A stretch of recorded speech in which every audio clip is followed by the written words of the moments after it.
پہلا لفظ سرکار سید الشہداء کے کٹے ہوئے سر کے بارے میں، اتنی مقامات پر سر چھپایا گیا، یعنی سب سے زیادہ قیمتی شے جو ان کے نزدیک ان کی فتح کی علامت تھی، ان کی کامیابی کا نشان تھا، وہ چھپا چھپا کر کہیں کوئی لوٹ کے نہ لے جائے، چھین نہ لے کوئی عاشق حسین، تو اتنے مقامات پر چھپایا گیا۔ کبھی تندور کے اندر رکھا گیا اور کبھی پلنگ کے نیچے پھینک دیا گیا۔ الیاذ باللہ من ذالک جملہ استعمال کیا، خدا مجھے معاف کر۔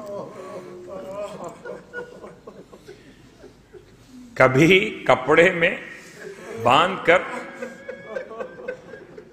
گھوڑے کے ساتھ جو سامان رکھا جاتا ہے اس میں رکھا گیا۔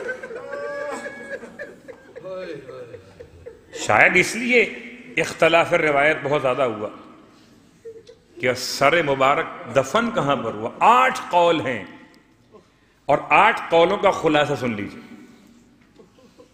ایک مکہ المکرمہ جنت المعلا کے اندر، جو لوگ جنت المعلا گئے ہیں زیارت کے لیے، انہوں نے وہاں پر تاریخ میں سنا ہوگا علماء سے کہ جنت المعلا قبرستان میں ایک مسجد راس ہوا کرتی تھی قبرستان کے اندر، راس کہتے ہیں سر کو، تو مقام دفن کسی سر کا تھا شہید کا، اور اس کی یاد اور اس کے احترام میں مسجد تعمیر ہوئی ایک زمانے میں، اس کا نام تھا مسجد راس۔ اب یہ اختلاف کہ وہ سر کس کا تھا، ایک قول یہ کہ سر سرکار سید الشہداء کا تھا۔ مکہ المکرمہ پھر مدینہ منورہ جنت البقیع میں، البتہ جنت البقیع میں امام کے سر کے دفن کا مقام کون سا ہے، اس میں ذرا اختلاف ہو سکتا، جو سمجھی جا سکتی ہے بات قرینے قیاس کرتے ہوئے کہ جہاں پر شہزادی کونین کی قبر کا احتمال ہے اس کے قریب کہیں امام کے سر کو دفن کیا، کہ ماں سے بڑی محبت تھی، اتنی محبت تھی کہ حسین روئے اور ماں نے کفن کے بند توڑ دیے۔ تو اب اگر مدینے میں امام کا سر آیا، دفن کہاں پر ہوا ہوگا، ماں کے پاس، تو مقام ہو گئے۔ تیسرا مقام شام، اور شام میں بھی ایک مقام نہیں ہے، ایک سے زیادہ مقامات ہیں۔ یعنی اگر شام کی زیارتیں آپ میں سے یقیناً بعض نے کی ہوں گے، جو نہیں کر سکے انشاءاللہ خدا نصیب کرے اور با معرفت نصیب کرے۔ قبرستان باب صغیر، اس کے بالکل سامنے ایک مخصوص مکان، مخصوص بلڈنگ یا عمارت، اس میں مقام مدفن رؤوس شہداء 18 نام لکھے ہوئے کے نام لکھے ہوئے 16۔ ایک روایت یہ کہ وہاں پر امام کا سر دفن کیا گیا۔ کہ میں نے سر عباس کے ساتھ ساتھ یہ مولا حسین کے سر کو کیوں شامل کر لیا، اس لیے کہ سر حسین کی اہمیت کو عباس سے زیادہ کون سمجھے گا، اور اگر وہ جملہ آپ کے اذہان میں محفوظ ہو کہ ویسے تو امام نے ہر شہید کے تقریباً سوائے جناب علی اصغر کے، جن کا یہ موضوع نہیں بن رہا، سوائے اس شہزادے عبداللہ کے جو چچا کی گود میں شہید ہوا، سوائے جناب قاسم کے غالباً کہا جا سکتا، باقی تقریباً تمام شہیدوں کے سر کو امام نے وقت شہادت اپنے زانوں پہ لیا، حتیٰ کہ اس شہید کے سر کو بھی لیا جس کو بڑا غم تھا کہ میرا رنگ سیاہ ہے۔ اور جب بھی میں یہ جملہ پڑھتا مجھے پتہ نہیں کیوں علامہ جوادی مرحوم کا وہ 2 مصروں کا پیغام یاد آتا ہے، اور یہ پیغام اس لحاظ سے زیادہ قریب سمجھا جا سکے گا کہ کربلا کا پہلا شہید کون ہے، اس کے اعتبار سے بعض مقاتل کی روایات کے اعتبار سے کربلا کا پہلا شہید امام کا اپنا جوان بیٹا ہے۔ اب پہلا شہید تمام شہیدوں میں یا اولاد ابو طالب میں؟ خیر اب یہ بھی ایک جملہ پھر بار بار مجھے روک رہا ہے کہ اولاد ابو طالب علیہ السلام میں جو میں نے کہہ دیا، اسے لوگ کہتے ہیں شہدائے بنی ہاشم، تو بنی ہاشم تو بہت پھیل جائے گا، سمیٹ کر رکھیے۔ اب ہمارے یہاں کچھ ٹی وی چینلز نے ایک نئی گفتگو شروع کی، صلوات پڑھیں محمد و آل محمد۔ اس سال خبر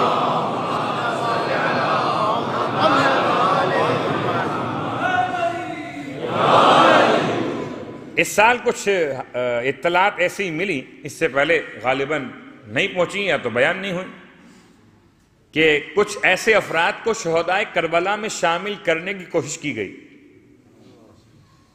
کہ جن کا تعلق شہدائے کربلا سے دور دور تک نہیں ہے۔ تو بڑی آسان سی بات ہے، شہدائے کربلا میں اس کو شامل کرنا ہے۔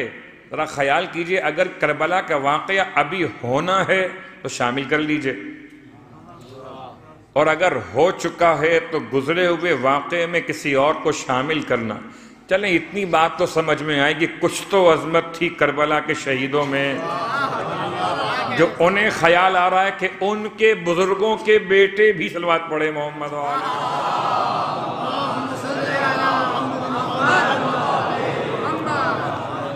تو اب اس کا مطلب بہت ضروری ہو گیا ہے کہ کربلا کے شہیدوں کے نام بھی بچوں کو یاد کرائے جائیں۔ ایسا نہ ہو کہ مستقبل بعید میں کسی کا نام لے کر لوگ کہہ دیں، اور پھر وہ آج کل تو مشکل ہی ہے کہ واٹس ایپ پر آ گیا تو آپ نے قبول کر لیا، ارے بھائی دیکھ تو لو آیا کہاں سے ہے۔ خیر بات کہاں سے کہاں نکل گئی، بات یہ ہو رہی تھی کہ وہ شعر کیا تھا علامہ جوادی مرحوم کا، جو مجھے جناب جون کے حوالے سے یاد آتا ہے۔ جناب علی اکبر اگر اول قتیل من نسل اسماعیل کی اولاد میں کربلا کا پہلا شہید جناب علی اکبر، اس کی بنیاد پر یہ شعر کہا گیا۔ اور اگر آپ کو وہ کلام بھی یاد ہو، غالباً مولانا مصطفیٰ جوہر کا کلام، کربلا ہو چکی تیار تقدم ولدی، یہ اسی پیرائے میں کہ کربلا میں سب سے پہلے کون شہید ہوا۔ تو کہتے ہیں کہ اکبر کا جہاں سر تھا اکبر کا جہاں سر تھا وہیں جون کا سر ہے۔ یہ ترتیب بتا رہی ہے کہ پہلا کون بعد میں کون۔ اکبر کا جہاں سر تھا وہیں جون کا سر ہے، شبیر کا زانو ہے مساوات کی دنیا۔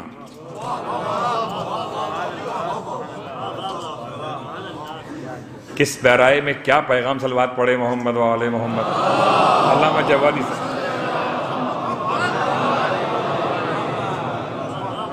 ٹھیک۔ تو اب اس کا مطلب ہے کہ تقریباً ہر شہید کو امام نے وہ اعزاز دیا ہے کہ ہر شہید کے سر کو اپنے زانو پر رکھا ہے تقریباً، لیکن کسی شہید کے بارے میں ہم تک یہ روایت نہیں پہنچی کہ کسی شہید نے اپنے سر کو زانو حسین سے اتار دیا ہو۔ کبھی اگر آپ نے کہیں پڑھی ہو تو شیئر کیجئے گا،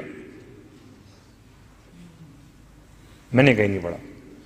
اور جتنے علماء کو ہم نے سنا اور آپ نے سنا کہ کسی شہید کا یہ انداز نہیں ملا کہ اس نے اپنے سر کو زانو حسین سے نیچے اتار دیا ہو، یہ جاننے کے بعد کہ میرا سر آقا کے زانو پہ ہے، سوائے عباس سے۔ اچھا، اتارنے کی وجہ بیان کی، بھلا کون نہیں چاہتا کہ اس کا سر بلندی کی، اتنی بڑی بلندی، بڑا اعزاز ہے، بڑا اعزاز ہے اس کے زانو پہ سر، جو رسول کے زانو پر بیٹھتا تھا، اس کے زانو پہ سر ہونا، جس کا یہ مقام رسول کے یہاں پر آتا تھا، لیکن آقا عباس نے جب مولا نے سوال کیا کہ بھیا ایسا کیوں کرتے ہو، اور جواب دیا تھا، اور یہ جواب سے اندازہ ہوتا ہے کہ مولا عباس آخری شہیدوں کے طور پر نظر آتے ہیں امام سے پہلے۔ فرماتے ہیں کہ آقا مجھے یہ خیال آتا ہے کہ میں غلام اور میرا سر آپ کے زانوں پر ہے، میں مصائب نہیں پڑھ رہا لیکن مصائب کے روایت ہے تو آنکھوں میں آنسو تو آ سکتے۔ آقا مجھے یہ خیال آتا ہے، یعنی اس وقت میں بھی خیال۔ اب ڈوب جائیے تصور عباس میں کہ کتنی سخت کیفیت تھی کہ دونوں بازو کٹے ہوئے،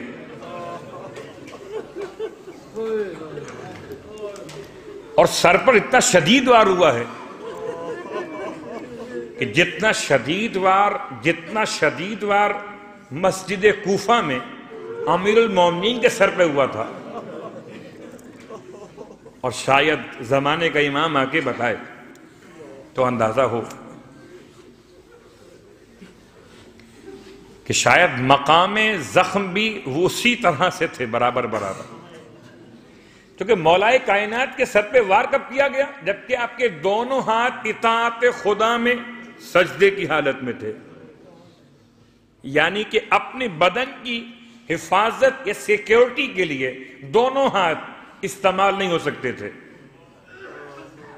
اور مولا عباس کے سر پہ وار اس وقت کیا گیا جبکہ آپ کے دونوں ہاتھ راہ خدا میں کٹ چکے تھے۔ بڑا آسان ہے ایسے شخص کو مارنا جس کے دونوں ہاتھ کٹے ہوئے، بہت آسان ہے۔ میں بڑا جملہ کہوں عجیب سا، کوئی بچہ بھی مار سکتا ہے کیونکہ اس کے پاس اپنے دفاع کے لیے ہاتھ نہیں ہیں۔ خیر بات بہت ڈیپ میں چلی گئی، آج کا موضوع ہمارا کہیں مشکل نہ ہو جائے۔ مولا عباس کے کٹے ہوئے سر کے بارے میں کون سے مقامات اس سے متصل بات نکل آئی؟ مولا حسین کے حوالے سے شام میں وہ مقام جو قبرستان کے سامنے باب صغیر یا حلب، وہ راہب کا عبادت خانہ یا گرجا گھر جہاں پر آج بھی خون کا نشان ماتم کی شدت و گریہ کے عنوان سے یا روز عاشور وقت شہادت کے عنوان سے سرخ ہو جاتا ہے۔